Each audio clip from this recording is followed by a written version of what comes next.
Here today, I really want to focus on the relational finance gap and how this will help you as a financial family. There were several things that we dealt with, and I'm not going to get into all those things. This isn't family therapy.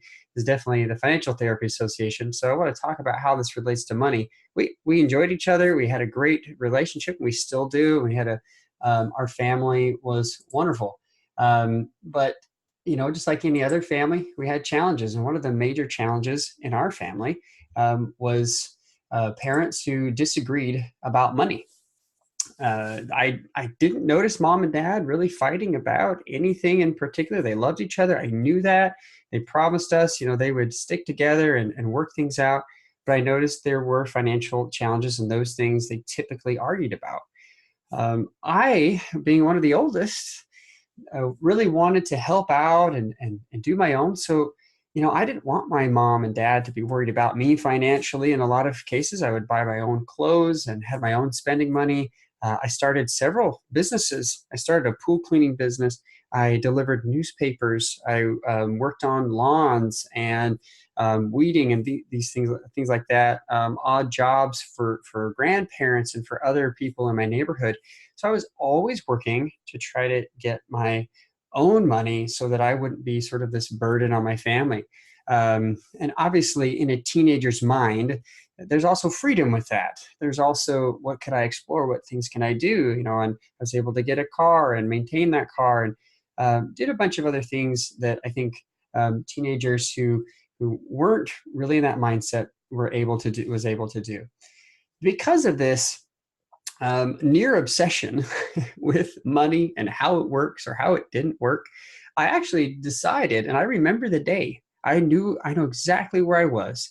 And I had met a guy who I was throwing newspapers to, who he was there at home when I went to come collect the money. And, he was telling me about his job and how he loved his job. He was a day trader. He was investing in the stock market. The first time I ever learned about the stock market. And I thought to myself, that's going to be me. I'm going to be a financial superhero, and I'm going to learn about the stock market. I'm going to invest, and I'm going to be able to be financially secure. And as a teenager, those are some of the things that I thought about and really wanted to do when I grew up. Well, I went off to college and remembered in my mind those things I wanted to learn about finances. And I got started in a degree in business and thought that was the way to go. A friend of mine said, "Hey, there's this opening at State Farm Insurance. You're engaged now. You should get a job. And so you come down and try this out." And I said, what? I don't know anything about it. I kind of wanted to do my schooling and then get into the financial industry, when I know about it. He said, "It's okay. This will teach you." I thought, great. So I actually got the job just a couple days later after interviewing, and I became one of their top sales people in that office, and actually put my agent on a Hawaii trip. And I started looking at, well, how could I advance? How can I become an agent? How can I do all these other things? And realized that I want to be a little bit more comprehensive. I enjoyed working with people. I enjoyed helping families plan for things. What was a more comprehensive view of finances? And so I kind of stumbled into an internship program with Northwestern Mutual. And I really enjoyed myself there. I learned a lot, but I also knew after 3 or 4 years, the boundaries of wanting to be a financial planner and be fee only. It just really wasn't the route. But I wanted to make that change. So in 2007, I decided to go ahead and make a big change. I also graduated with a degree in sociology. Halfway through, I decided I would change things up a little bit. And because I was already in the field, I would look at more of the softer side of sciences and the behavioral sciences and learn about people. And so that drew me into a sociology degree. But I decided that I would also work on my CFP while I was trying to go independent. I thought I would get my CFP, go independent, life would be great. Well, life tends to throw curveballs. And you can see here pictured, here's me and my parents. And this was actually just a few months before my father passed away. Now, I was 26 years old and he was 49. I won't bore you with all these details, but it was a life-changing event. one that made me look at where I was in anything in life, including my career. And some of the changes that I wanted to make happened quicker than I thought. I decided to leave the CFP designation path and jump out into the world of independence and became a what I would call, I didn't know it back then, but as a financial coach. I wanted to be able to coach people. I wanted to be able to help them with life skills and especially couples. I've noticed, and I'm going to get into this relational gap here in just a second, but I noticed that they needed a lot of help when it came to how you work with money. How do they work with money? And so this was kind of an evolving process. And I will mention to you, one of the first couples that I met with when I was during this process kind of gave me these thoughts after my father passed away, and after I was kind of thinking about how I'm going to create this new career and where I'm going with it. I really just felt this need. And one of the couples I met with, he was a salesperson. I actually worked with a lot of sales managers who were doing summer sales. And they would come back with boatloads of money, and they really needed some help on how to manage it and how to income smooth and tax issues. And a lot of times their spouses would be the ones to say, hey, we want to be stable. We want an income to count on, and you're just kind of mismanaging your money. So that was this situation. We created a financial plan. We worked it all out. And 2 weeks later, when we asked them to come back in, all they had to do was meet with an accountant, set up a couple of bank accounts, and create an income smoothing plan from account to account, and do this legally and everything, and just automatically set these things up. It's very basic. There was other things that we followed up with as well. But as we sat down in the chairs together in the conference room, I remember just the look of disdain on the spouse's face, on the wife's face, that she was just really, really upset. And so we're walking through some of these recommendations. Hey, did you do this? Did you do this? She was the first one to say, nope, nope. And I was like, whoa, we're going nowhere fast with this one. And she said, finally, why don't you ask my husband? And I said, hey, so what's going on? Like, why didn't you guys done any of these recommendations? You were on board. You were going to do some of these things. What happened? And she just kind of from the other side of the room was like, tell him. And he said, well, I took $40,000 and bought a brand new truck yesterday, and that depleted all of our savings. And, if a pin could drop, the air was out of the room, whatever you want to describe it, she was fuming, and she was just ready to dive into it. And, we had a discussion. Now, here I am, a young financial advisor. I don't know about marriage problems. I took a couple sociology classes to try to understand it, but I had no specialty. I wasn't a therapist. I wasn't a psychologist. I didn't know what to do other than try to get this train wreck back on the tracks. This and another situation, I met with this couple, remarried couple, who, as they did their planning with me, I was providing some of those resources and recommendations in an appointment. He was a developer. She was a stay-at-home mom, and I believe that they came in wanting some direction, and I think she was really kind of pushing that. She met with the accountant referred him to me, and as I was working through this process with them, she basically said, as he left the room to take an important phone call, we took a little break, she said, Travis, you have to help us. And I was kind of like, yeah, that's what I'm doing. I'm helping you. I've got these recommendations. So she said, no, you don't understand. You need to really help us. We've got some major problems. The reason why he was divorced from his first marriage is because he just ran up all of his credit. He didn't know how to manage his money. And we've been married for a few years now. What do we do? Okay. So here I am, again, not much older than that first scenario. And I'm trying to help these couples with money issues that I really thought, well, on paper, here's how you do it. But how do you really help married clients?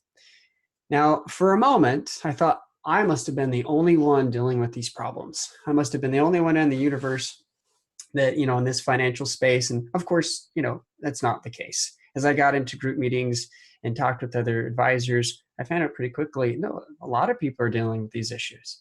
They're not dealing with them very well. I call this the relational finance gap. You see, even in the CFP, and I think I just felt this naturally, there is zero classes on relational finance. There's zero classes on how to help married couples with their money. Yeah, there's some counseling techniques, and you might be able to get into some behavioral finance a little bit, but there's nothing very specific about how to help married couples. And so I think a lot of us, we just kind of do what we've been taught, or maybe what comes natural to us, what we think might be best in the situation. Well, this wasn't good enough for me. Anybody that knows me well enough knows that when I come up with an issue, a problem, I want to solve it. And I don't just want to take somebody else's word for it. I really want to understand. So part of me leaving Northwestern and starting my own company, I really went to work and did my research. I went to seminars. I went to specific trainings for financial advisors who were going fee only. I joined NAPFA. I did all these other things that just kind of made sense. And I invested a lot of money, a lot of time. But after all that, I realized it just still wasn't enough. I wasn't getting what I needed or what I felt I needed. And so I added to my sociology degree, which is, a very broad understanding of behavioral of groups and how they think and they work. And it was helpful. But I added to that a psychology degree, a master's in psychology, and eventually a family and human development PhD. Now, I felt like this really helped me to understand behavioral sciences in a much more focused and thorough way. I understand individuals a whole lot better, and I understand couples and how individuals develop through the lifespan. I taught this, I researched it, and I felt like I had a really good understanding. But all along the way, I did it with something very, very focused, a laser focus on how this relates to couples and money. How does this relate to the relationship that they have with each other and their finances? I've written several articles, journal articles, posters, and presented this poster at AFCPE's conference that was actually held joint there with FTA this past year, and really enjoyed talking with a lot of professionals about this concept of serving married clients, and are we helping them or are we harming? So there were several questions that we asked, close to 8,000 life and health insurance agents. Obviously, this isn't CFP, this isn't financial advisors exclusively, but that's the record that we had. We had 329 that gave us responses back. I'm not going to go through all the details, but I will tell you that a lot of financial professionals felt like, yeah, I do see married clients that have visible relationship problems. And I asked them on the follow-up in this survey, okay, so you have these couples and they have relationship problems that you can visibly see, and you're not a therapist, you're not a psychologist typically. So tell me about that. What do you do? And it was interesting. This is the most important slide from this study, was that there is a contingent. You can see this 3%. They would refer to another financial advisor, or that's what they said. And 17% said they would end the relationship. So obviously 17 plus 3, 20%, 1 in 5 of every couple that they saw on average essentially end the relationship. Referring to another financial advisor, typically, we didn't follow up on that question, but it typically means, hey, they're ending that relationship with them. And they may never go to that other financial advisor. They may just give up and say, we can't do this. I don't know. I didn't follow up on that. But 17% said we did fire them. Okay, so 20% roughly are ending that relationship with their financial professional. 45% said that, well, I help them myself, even though I know they have relationship problems, and I'm not trained to help them. Whoa. That was a pretty, big number for us to take in. Goodness, there are a lot of untrained financial professionals that are helping people when they have relationship problems and they have zero training. Now, there is a contingent, about a third, so 30%, who refer to a relational professional. They say, and we didn't ask if that was a therapist, a psychologist, social worker. We just asked them, refer to relational professional. and 5%, obviously a small minority here, that were duly trained as a relational professional and as financial professional. And this is sort of the crossroads of financial therapy association. So I find this very interesting, and I think this is valuable for this group to know that you are represented here, and if you want to be trained, obviously there's resources for that. So looking at this, there is a gap. There's a gap in services provided for married couples with relational problems in financial, training.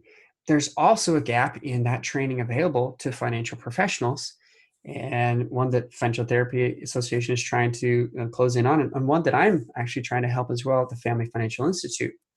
But once we identify this gap and realize it exists, so what do we do about it? Well, part of what I have done in my research, I found that I wanted to create a bridge over this gap. I wanted to bridge the relational and financial sides and for married couples so that I could help them. So after becoming trained and receiving the education, I did the formal education, I found that the number one factor in this bridge was time. Time together, and we'll go over parts of this together, but I'm also using it as an acronym that I'll give you some tips today. I want you to go away from this not just motivated, but I want to give you a lot to work with, and I'm going to go through this quick, so just know that I will send out slides to anybody that asks. I'll give you the link and an email at the very end. Let me give you a couple of other helpful articles along the way as well, and I'll explain those. But time is the number one factor. So I actually let go of all my financial licenses and changed the Perry Wealth Coaching into what is now known today as Family Financial Institute, and sought to specifically help married couples, to help them with their finances, those that are dealing with relationship problems. So looking at time, and let me show you this acronym. I'm going to go through these 4 areas to show you what you might be able to take and use in your practice that could make a significant difference for you, for your clients, to help them, ethically, but also to improve your productivity. That means if you're like the average, 20% of your clients that are dealing with relationship problems, you may be referring out, or you may not even be helping at all. So that's 20% of productivity just by using some of these techniques. All right, number 1, here's the bridge. We've got the acronym TIME. The first one is time together. The second is individual money history. Third is money communication. And fourth is external finances. Let's go with this first bullet point here, this time together. We know with time together that if couples that like each other, okay, emphasis on like each other, couples that like each other, if they spend more time together, it is the number one variable in improving the relationship. In fact, some couples have even told me that have gone to therapy or been to coaching or an educational course, and I've seen the research on this too, so it also proves these case studies, just the ride in the car to the therapist's office, just the time that they have to spend together being there improves their relationship. Okay, so time together is a big deal. Well, how do you help them have time together as a financial professional? Easy. You recommend, as part of your recommendations, that they set up a regular time. They can call it whatever they want. I call it couple money time. It's a foundational element for the rest of what we do. 60, maybe 30 minutes a week where they can put everything aside and just talk about money. This is not a financial date. There's a lot of people saying we call it a money date. You might call it that, but this isn't necessarily fun. This isn't necessarily something to dread either. It is what it is. It's just time to focus on your budget, your financial plan, or anything that you can do. I noticed as a financial planner, when I implemented this, I said, okay, take Monday night or Sunday night or whatever and talk about money and do these recommendations. My clients came back and they were doing the things I asked them to do. They just needed that one step. I would send a reminder, maybe an email, and ask them, hey, did you hold your money time? Those that were new at this, and help get them started. But for the most part, if people can just say, okay, and they pull out their calendars and make that time sacred. That's really what they need to do. There needs to be no distractions, i.e. no little kids, no TVs, no cell phones looking at the news or anything else. If you want to use it for their budgeting, fine. But keep that time together. This will also help them to uncover what we call their financial values or goals. And I know that you guys may have even saw my presentation at FTA about shared values and goals, but this was part of the dissertation. I found that one of the things that couples gain when they spend time together is they improve what Uri Bronfenbrenner, the human developmentalist, called microculture. Couples that develop a microculture, they have traditions, they have things that they do, goals that they set together, and at the core of this, different values. So I'm going to give you 3 basic steps that you can help as part of the financial planning process that will allow you to help them improve their shared values and goals, and that they can even talk about in money time. One is their own individual life goals. Erik Erikson really focused on this. And if you're familiar with him, if not, that's okay. He really focused on identity and understanding identity as the focal point in development. And that their last stage in life was really looking back on, did you become that person that you identified with in your teenage adolescent years? Did you really become that person you wanted to be? And if you did, then you have integrity with becoming that person. If you didn't, you might think that life wasn't really that grand, okay? And so what I have people do is I have them write what I call a mini obituary. And I have them pretend that, hey, they passed away, and this is what life looks like for them at the end of their life. This is who they've become. And they kind of write out, not the gory details about how they passed away, but who they became. And from there, we pull out the values, and we can see on an individual basis what kind of person they are.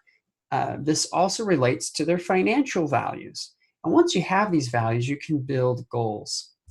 As a couple, I have them do this exercise together. I call this the swing on the porch analogy. Looking back on life, if you're swinging on that porch, you're retired or whatnot, what do you value most about your relationship? Why? And I just get them talking, get them discussing what it is they really want in that relationship, and what changes they would need to make that a reality at the end of their life. Notice I haven't really talked about money yet. We've just talked about individual lives. We've talked about now together as a couple what they value.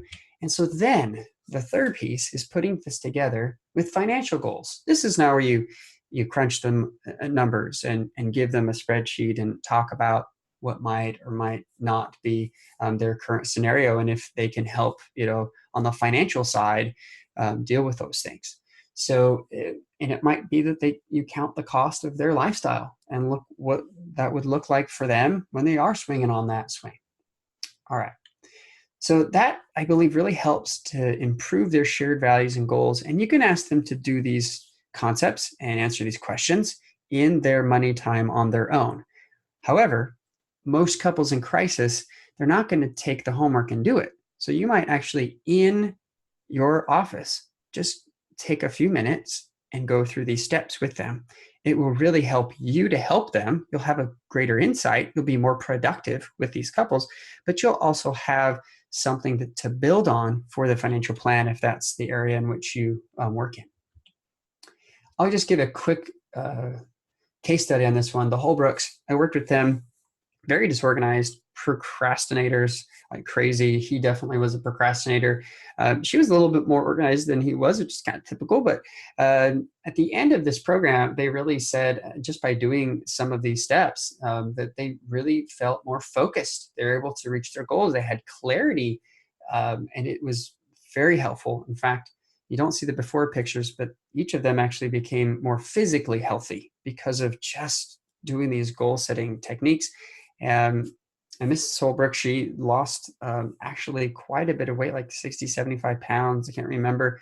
And Erik, he actually was able to go ahead and take over his practice there, his father-in-law's practice, because he was able to become less of a procrastinator and achieve his goals. Together, they really felt like they were working better as a team financially. So that was a great success story.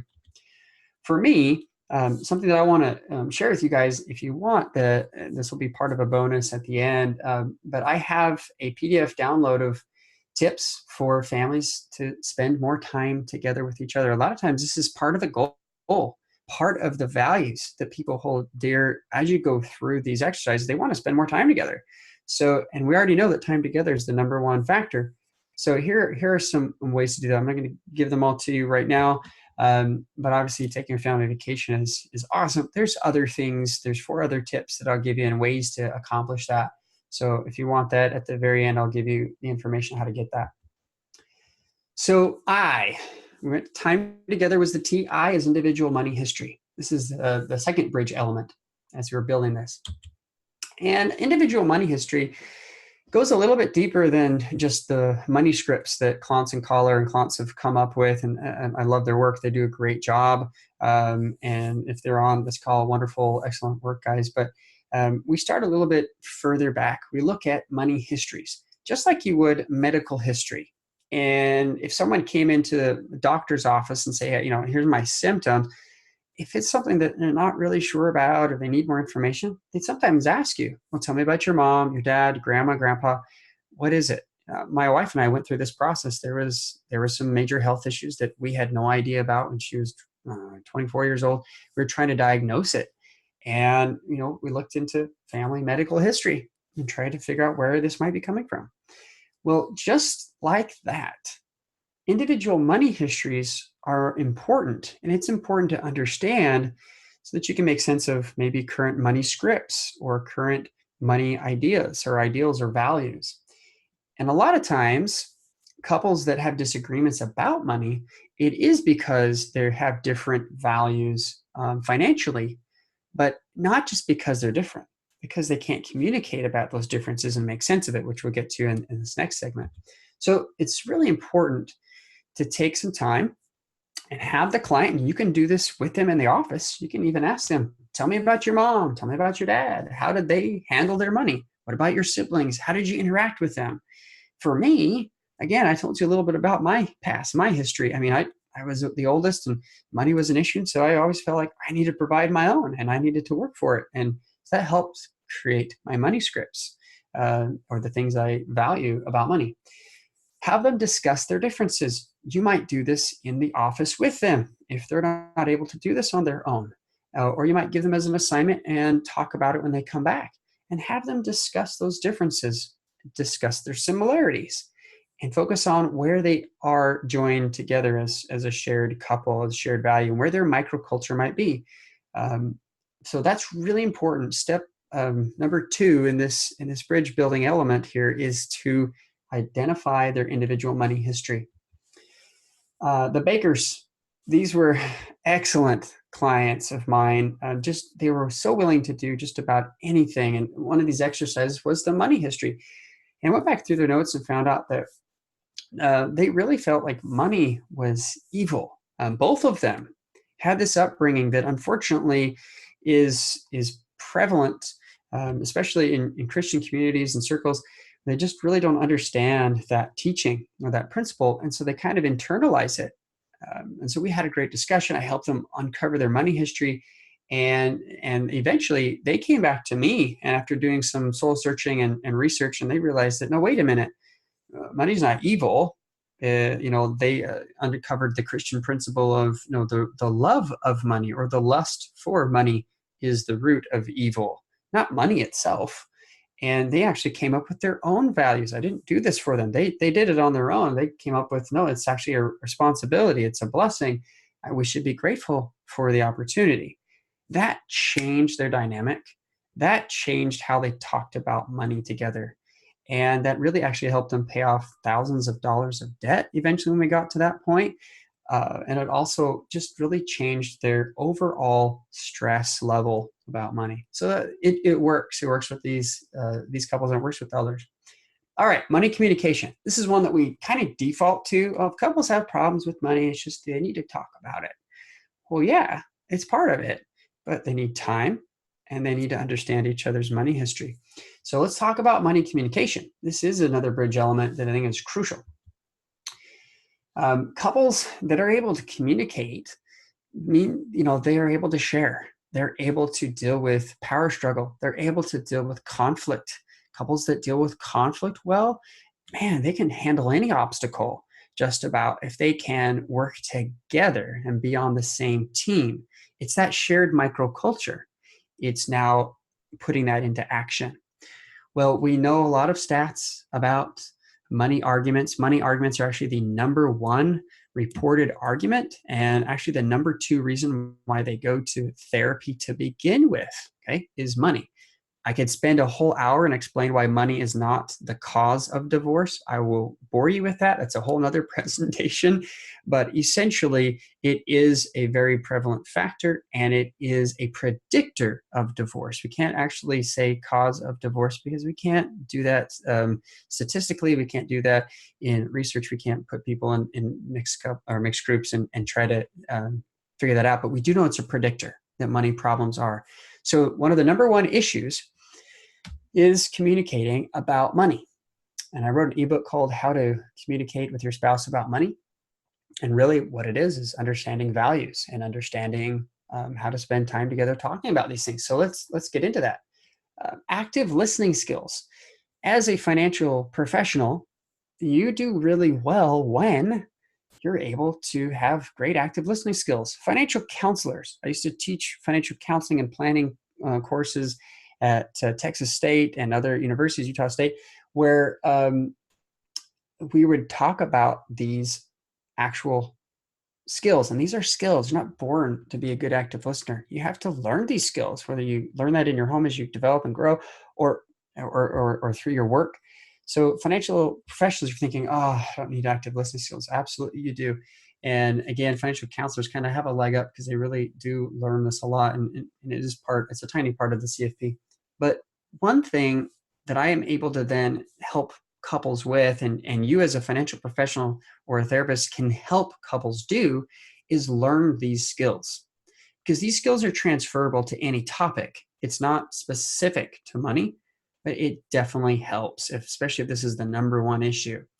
So you already have done a really good job of teaching them money time together, where they can talk about their issue and not sweep it under the rug like so many other couples do.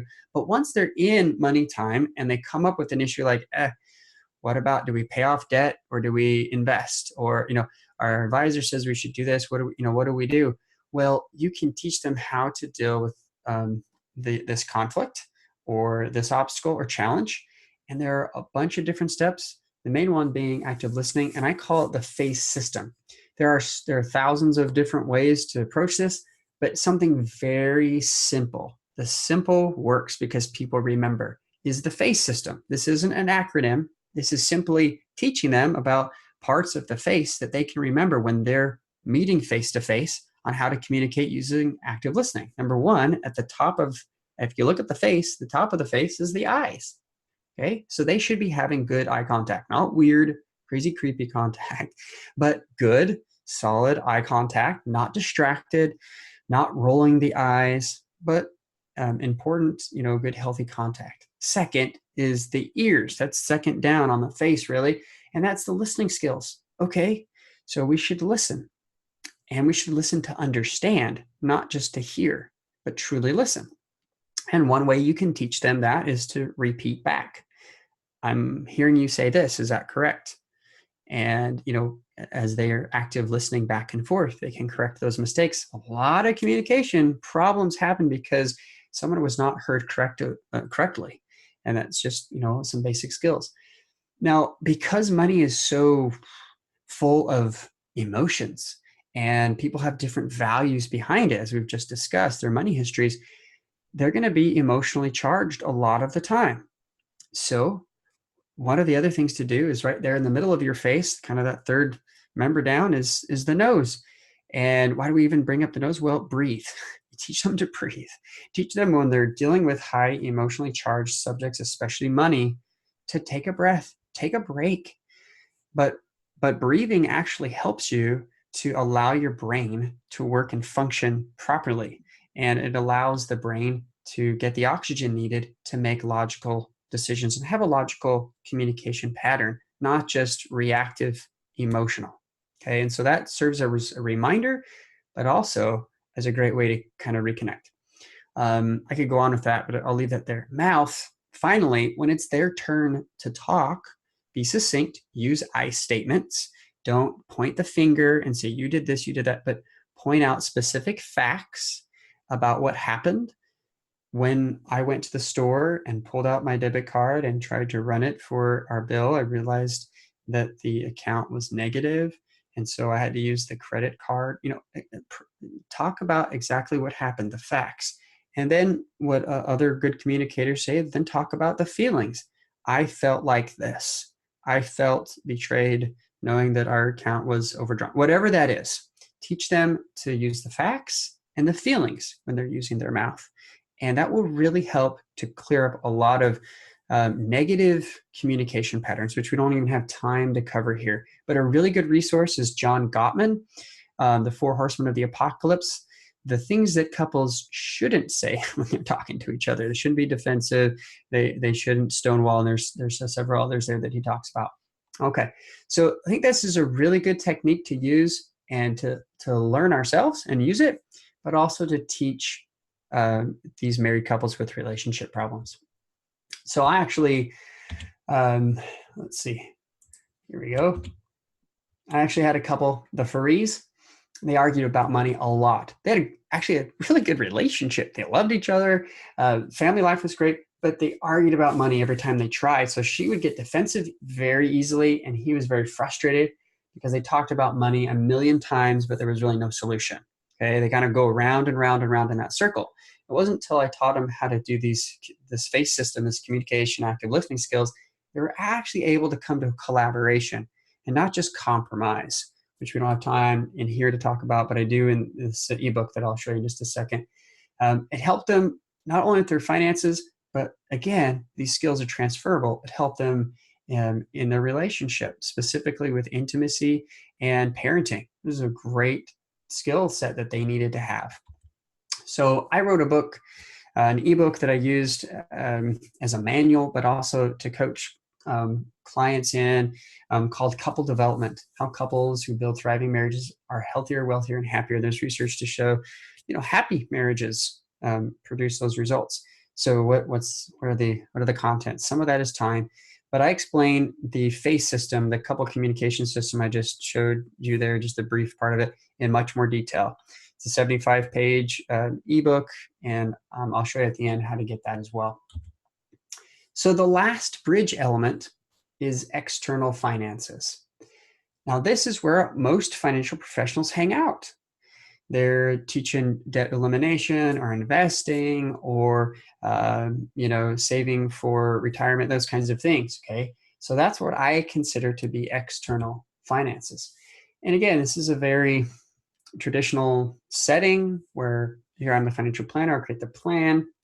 Here's my recommendations. Go ahead and follow them. Well, a couple things on the couple side.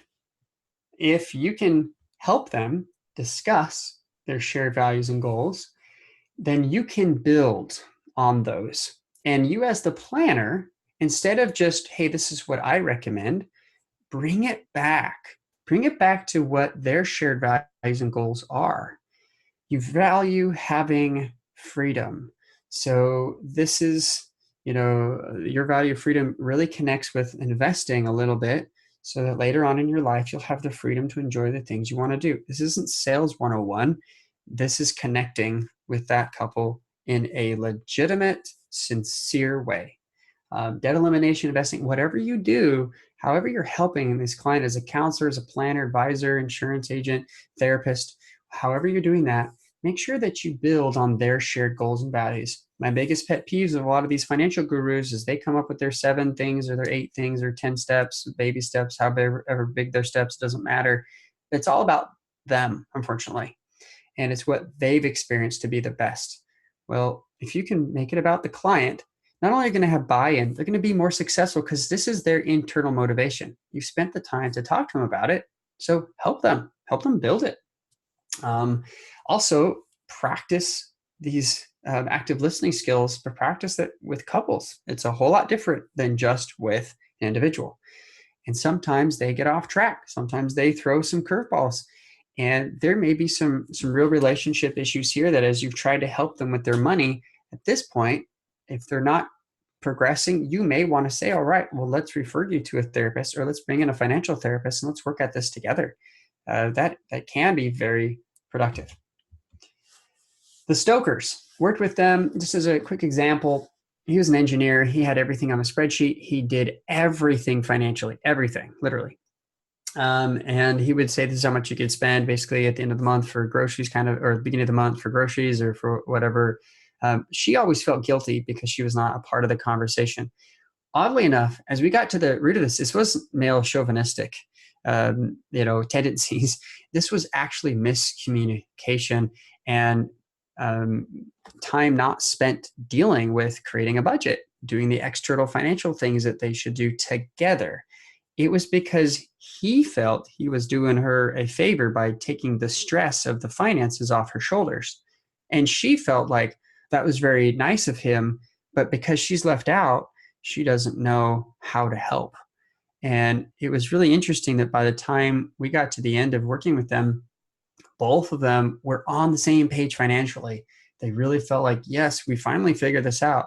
It's about the money time. It's about their individual values and money, goals, and their histories. It was also about learning to communicate better and then working together to achieve those financial goals on the external aspect.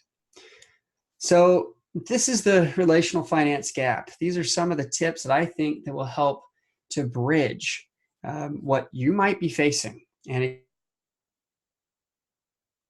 again, these are just some quick tips, some things I hope that you can implement. But as a recap, time together. Number one reason why couples have a better relationship. Individual money histories help them understand differences, similarities, where they come from. Money communication, teach them, help them, guide them, coach them along that path to communicate better about money. Maybe even give them examples, role play with them. I didn't even mention that. That's definitely part of it.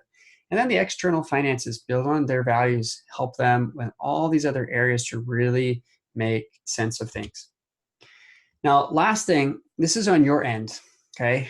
There's something called transference. Therapists know about the transference. They've learned about this and what might actually happen to their clients. Sometimes we subconsciously interfere with our clients. Married clients, we add another dynamic here. We might subconsciously be interfering with that relationship. You might accidentally be taking sides. And a lot of males have a hard time going to see a female therapist with their wife because they feel like, well, she's going to take my side, and vice versa. A female not want to go see a male therapist, feeling like he's going to side with him. Okay, so this is a legitimate concern. It's research, and it is something to be thinking about. How can I reduce my transference? I don't think you can eliminate it completely, but you can limit it. And one way is to be a better time manager yourself. If you are not being as productive as you like, and that's part of what we're talking about here in this presentation, is to be productive and how to help couples, you might need to learn how to do that better. You might need some psychological, individual money help yourself. You might need to walk yourself through some of these steps. And transference might also come from your relationship past. And that might transfer to clients. They might see, well, wow, they didn't have a great relationship, so they're not really feeling confident about sharing much information with me. So I would say to check yourself, look in that professional mirror and ask yourself, what am I transferring to my clients? And how can I get better? What can I work on? Is it my actual finances? Is it my time management, etc.? For you, those that are working on the time management piece, I actually wrote this for the FPA, and I think it was back in 2009. It's called Restoring Work-Life Balance. It was featured in their management practice portion, which is no longer in print. I have this article. It teaches you how to very quickly restore some of this work-life balance that you're feeling at work. I'm working too much. I'm not getting home to where I want to be. I'm not really getting a whole lot of purpose out of my work any longer, or I'm not able to spend time with a loved one, spouse, family, etc. So this actually walks through some basic steps of how to do this, how to get organized and create what we call an ideal calendar. So that can help with some of that transference that you may be feeling there at work. Again, just as a recap on the study, you're somewhere on the screen, right? You are either in the camp of I'm just giving up on these couples, I'm letting them go, or maybe you have some training or you're referring to someone that's trained. If you don't have someone that find someone, connect someone in the Financial Therapy Association, find a therapist in your community if you're a financial professional. If you are trained on this, then great, then start implementing the shared values aspect or something else that you learned about today, even a little bit better. If you're a financial professional and you are trying to help them on your own, just remember you might be doing this married couple a disservice, and you could really help them by getting them to the right person. This is actually why we started the Family Financial Institute, because we are helping these couples. So if you need help, do you have a couple that you want to send our way? We actually followed up with this question specifically, just curious about this. If you knew a relationship and financial expert, someone who's cross-trained, who could help these troubled couples and send them back, you would refer to them, and 80% of participants said yes. So I think a lot of it is just finding that professional. So we're a resource. Financial Therapy Association is a resource. You have local people as well as resources that you can refer to. So as a recap, again, financial values, money history, money communication, external finances. I hope this was good. I hope this was worth your time as you're trying to be more productive with married clients and try to help and serve them better. For me, I love doing this. This is part of my work, and I've actually made a little bit of a change. I have hired and certified coaches to help me with referrals that come from people like you.